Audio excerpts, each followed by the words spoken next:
Hello दोस्तों, नमस्कार। मैं आपका होस्ट एंड दोस्त अनुराग यादव स्वागत करता हूं आपका अपने चैनल वर्ल्ड अफेयर्स पर। तो आज हम जानने वाले हैं कि भारत में राष्ट्रपति का चुनाव कैसे होता है। जैसा कि आप लोगों को पता है कि एनडीए की संयुक्त प्रत्याशी द्रौपदी मुर्मू जी तथा विपक्ष के प्रत्याशी यशवंत सिन्हा जी को बनाया गया है, जो कि कल वोटिंग भी हो चुकी है राष्ट्रपति चुनाव की। तो आज हम बात करने वाले हैं कि आखिर भारत का राष्ट्रपति का चुनाव होता कैसे है और क्या महत्व है इसका।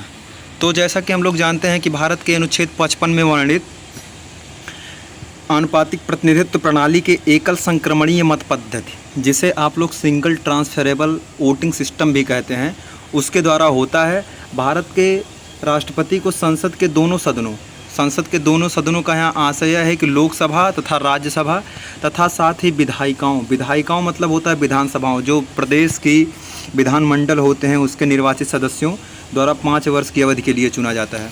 जैसा कि आप लोगों को हम बताते चलें कि वर्तमान राष्ट्रपति जिनका कार्यकाल पूरा हो चुका है, श्री रामनाथ कोविंद जी, महामहिम रामनाथ कोविंद जी, उनका कार्यकाल पूरा होने के बाद भारत के अनुच्छेद 55 में वर्णित आनुपातिक प्रतिनिधित्व प्रणाली के एकल संक्रमणीय मत पद्धति द्वारा राष्ट्रपति का चुनाव हर 5 साल पे किया जाता है।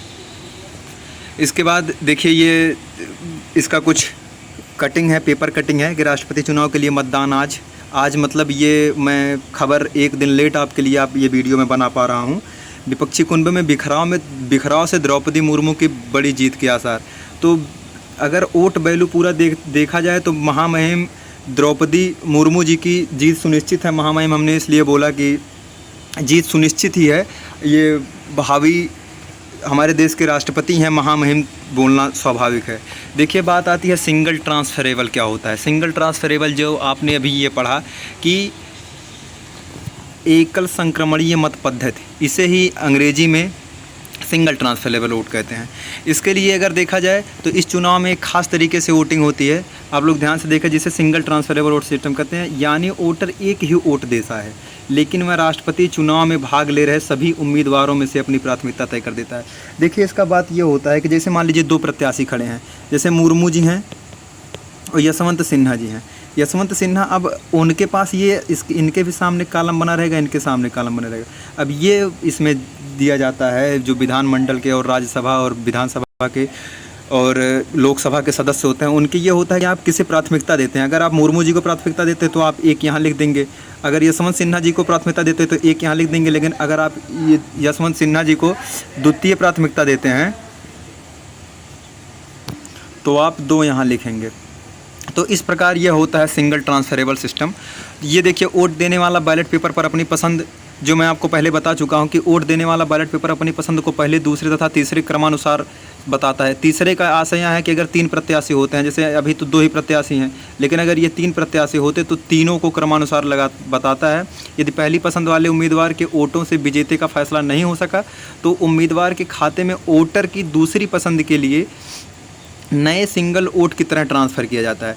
देखिए, आशा यह है कि अगर 3 लोग हैं, अब अगर इन दोनों में कंफर्म ना हो चुका कि इन दोनों में राष्ट्रपति कौन बनेगा, तो ये जो 3 नंबर का वोट है, इन तीनों का 1-2 के पास आधा वोट बांट दिया जाएगा। ये आधा वोट बांट के कोई ना कोई तो इसमें से विजयी हो ही जाता है।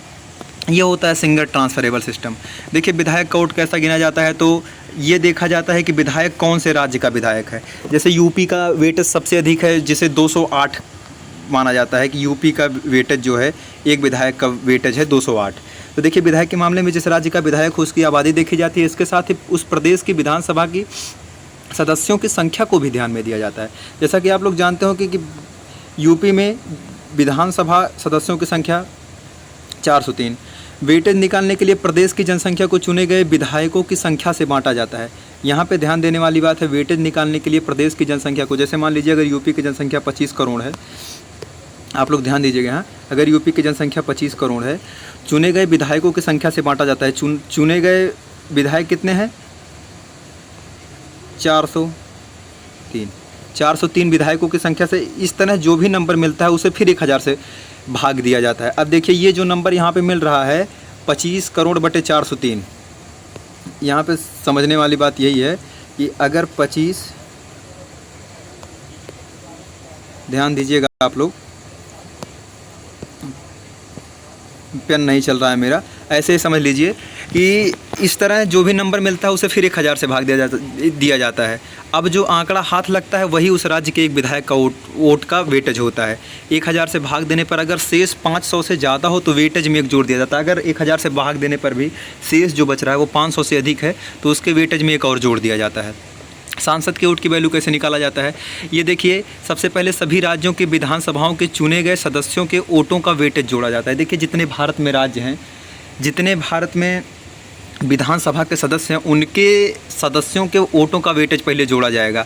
ध्यान देने वाली बात है, एक एक टर्म समझेंगे समझ में आ जाएगा। सबसे पहले उनका वेट जोड़ा गया।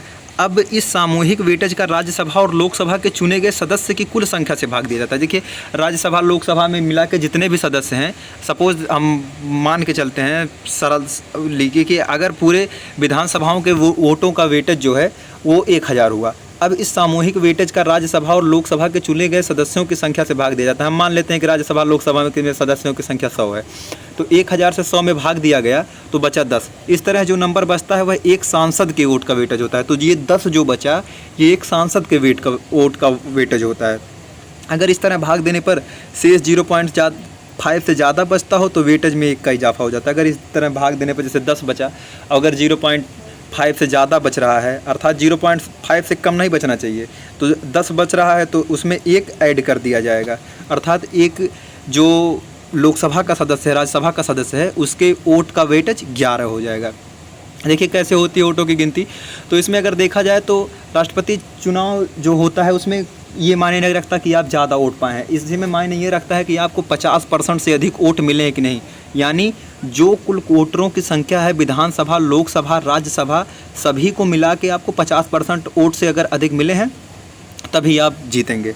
देखिए, अगर देखा जाए तो भारत में पूरे सदस्य जितने लोकसभा, विधानसभा, राज्यसभा के सबके सदस्यों का वेटेज जो है ये 10,98,832 है।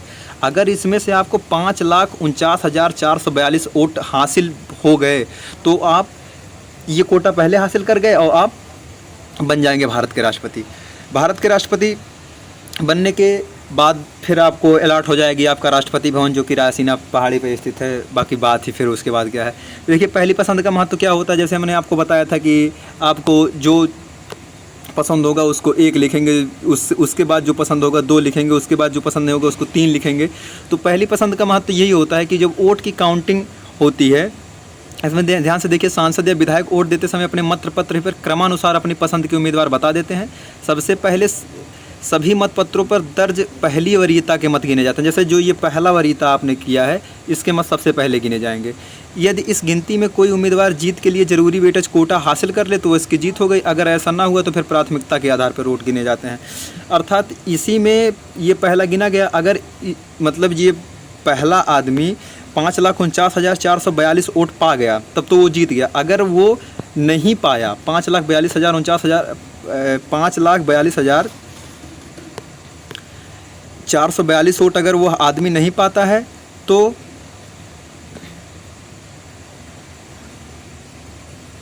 दूसरे राउंड की मतगणना होगी।